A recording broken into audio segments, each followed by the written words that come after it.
Ya, nah kembali bersama kami dalam Pro Kontra. Kita lanjutkan, saya ke Pak Supratman ya. Ya meskipun tadi itu kalau kita lihat tampaknya ya tidak bisa dipungkiri juga ini KPK memang ada kelemahan juga gitu, harus jujur, karena entahlah apa yang ditemukan oleh Pansus sampai 5 koper, tapi kita tahu juga punya banyak kelemahan dalam berbagai aspek begitu. Terlepas dari kami keluar dari Pansus panitia angket ya, fraksi Partai Gerindra. Dari awal dulu, saya sejak masuk di Komisi 3, saya lah orang yang pertama mengkritisi bagaimana kelemahan-kelemahan maupun kekurangan yang dialami oleh di dalam tubuh KPK. Tetapi menurut saya, kelemahan-kelemahan itu masih seharusnya tidak perlu dibuat terlalu, didramatisir sedemikian rupa. Demonstratif. Artinya masih ada perlu upaya-upaya baik politis maupun dengan koordinasi itu akan memperbaiki sistem. Termasuk temuan-temuan BPK seperti ada penyimpangan-penyimpangan baik dari sisi barang sitaan dan lain-lain sebagainya, sebagaimana yang ditemukan oleh kawan-kawan panitia angket. Tapi menurut saya dibandingkan dengan lembaga-lembaga yang lain, KPK masih sangat jauh lebih baik.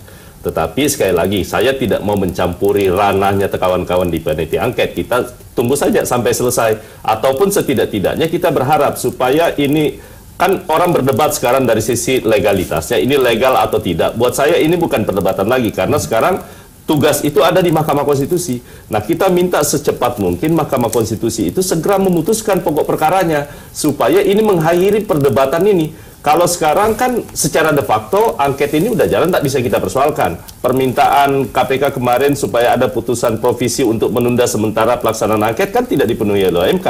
Itu artinya bahwa baik de jure maupun de facto-nya itu sudah berjalan sampai ke kemudian ada putusan berikutnya yang bisa diambil.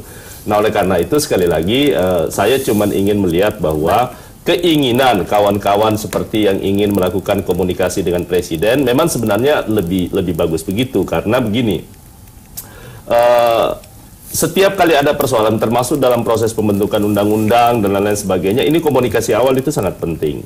Cuman sekali lagi harusnya Presiden itu kalau mau bersikap dari awal itu harusnya bisa lebih tegas lagi, sehingga ini bisa ketahuan, tidak menimbulkan polemik yang berkepanjangan di parlemen, dan itu harusnya bisa diambil dari awal oleh Presiden. Ya, saya ke Pak Margarito dulu ya. Memang polemik ini sudah terlanjur berkepanjangan seperti ini. Ini normal biasa, normal saja, tidak apa-apa. Menurut Anda ini keputusan Mahkamah Konstitusi memang ini yang bisa mengakhiri ini semua?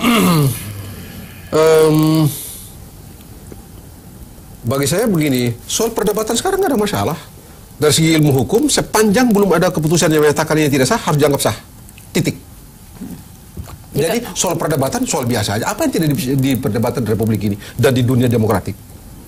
Ya. Jadi sudahlah, kalau saya begini aja. Malah kalau bagus dihentikan aja pansus dari sekarang. Lalu kasih rekomendasinya ke Presiden. Tidak perlu ketemu. Ya. Mengapa emang Pak? Loh, baru ini Pak, ini temuan kami pansus ini Pak. Udah selesai. Clear. Lalu dia mau laksanakan, nanti dilaksanakan, nanti dinilai sendiri oleh Ibu Mega, oleh Pak Surya dan lain-lain. Oh begitu toh. Yang tadi Bonyamin bilang, saya ini bukan anak buah Anda, saya ini presiden bos. Begitu kan? Jadi apa? Itu kan lain, ini lain. Ya. Tapi tampaknya Pak Boyamin masih mau ketemu ke istana, ini menunjukkan belum yakin akan temuannya atau bagaimana? Iya, sekali lagi gitu kan, waktu Pansus Pelindo apa ada acara menghadap Presiden sebelum rekomendasi? Nggak ada. Apalagi kalau kita melihat yang fenomenal adalah Pansus Bulog Gate sama Pansus Senturi. Bahkan Presiden aja yang waktu itu, Presiden SBY, pada saat Senturi itu, akhirnya terpaksa gitu kan, ikut aklamasi. Gitu. Karena memang pada posisi senjata pamungkas ini betul-betul firm, betul-betul hebat. Dan mestinya seperti Pak Margarito tadi, kalau firm percaya diri, ini produknya legislatif, ya sudah diselesaikan, nanti dilempar ke badan. Kalau nanti memang bisa dibuat senjata lagi, misalnya hak pernyataan pendapat, Presiden tidak menjalankan, kan gitu kan? Menjalankan apa yang direkomendasikan dari pansus angket ini. Tapi memang kan namanya rekomendasi kan nggak apa-apa, nggak dijalankan. Justru itulah kalau nanti seperti ini, saya sebagai sesama pernah jadi DPR palsu begitu, itu menjadi agak sayang. Ini menjadi degradasi, semakin turun. Besok lagi kesan angket itu sudah tidak seserem dulu, gitu loh. Dulu saya pernah DPRD aja hak pernyataan pendapat. gitu kan, untuk memutus kontrak kerja dengan swasta. Itu akhirnya disetujui, dan saya tidak pada posisi, kemudian saya seumur-umur meskipun pernah pimpinan sementara karena termuda waktu itu masih mahasiswa gitu, saya tidak pernah mau dalam acara dalam satu ruangan VIP untuk bersama-sama dengan wali kota dalam rangka menuju itu. Kita minta ruangan sendiri, tidak mau bersama-sama untuk menjaga marwah itu sebenarnya. Lah ini terus terang aja Pak Margarito, saya agak sayang,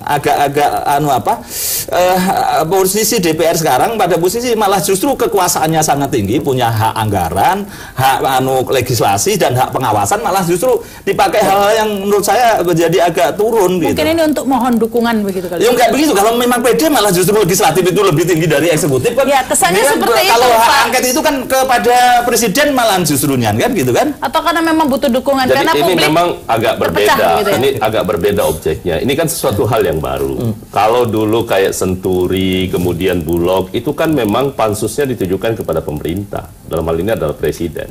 Dan ini bisa berujung kepada hak menyatakan pendapat. Dan itulah yang terjadi kepada Gus Dur kemarin. Tapi kalau persoalan sekarang ini kan objek yang baru pertama kali terjadi. Sebuah ada hak angket yang objeknya adalah tidak berada di wilayah eksekutif. Saya tidak tahu nanti soal anunya kan Pak Margarito yang lebih bisa menafsirkan itu. Nah, kalau ini kemudian ternyata nanti putusan Mahkamah Konstitusi menyatakan bahwa seluruh lembaga-lembaga negara ini itu menjadi objek daripada hak angket, wah ini DPR bisa semakin ramai nanti di kemudian hari.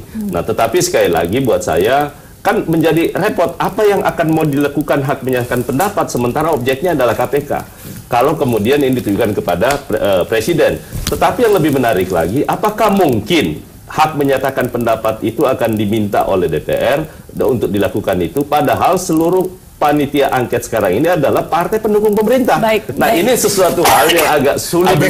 Tapi kan Bapak kan tahu dalam politik itu kawan pagi, sore lawan kan bisa jadi gitu kan. Sore lawan, malam kawan lagi kan bisa jadi. Kita nggak tahu nih. Pak Andi jangan lupa, bagaimana kalau Ibu Mega hendak mencalonkan Mbak Puan misalnya. Anda kan mesti hitung juga itu. Saya dukung itu Pak. Ya, saya juga senang. Kita juga dukung.